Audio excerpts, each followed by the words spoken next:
кражби откраднаха от едно цяло поколение. Наистина ли искаме още 12 години с Борисов? Време е да пенсионираме Борисов и неговите политики.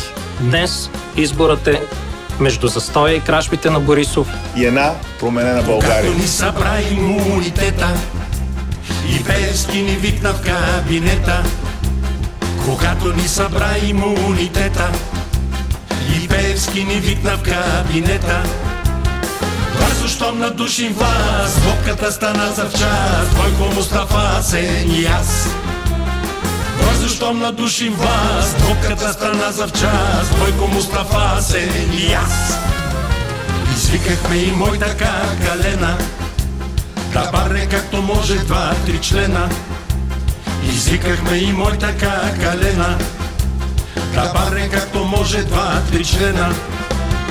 Конституция стана, пуснахме пералнята, Бойко, Мустафа, Асен и аз. Конституция стана, пуснахме пералнята, Бойко, Мустафа, Асен и аз. Този път кражбите няма да продължат.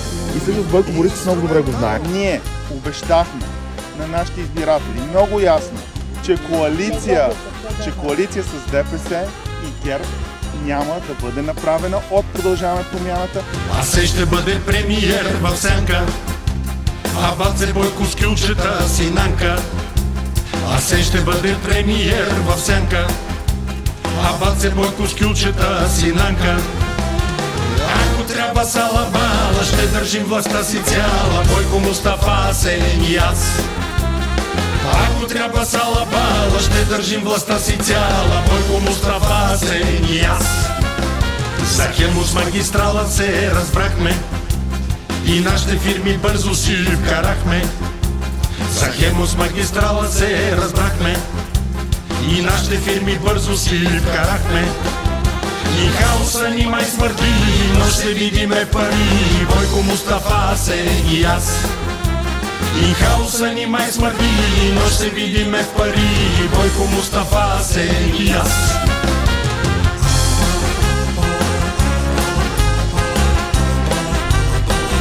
Гроздане?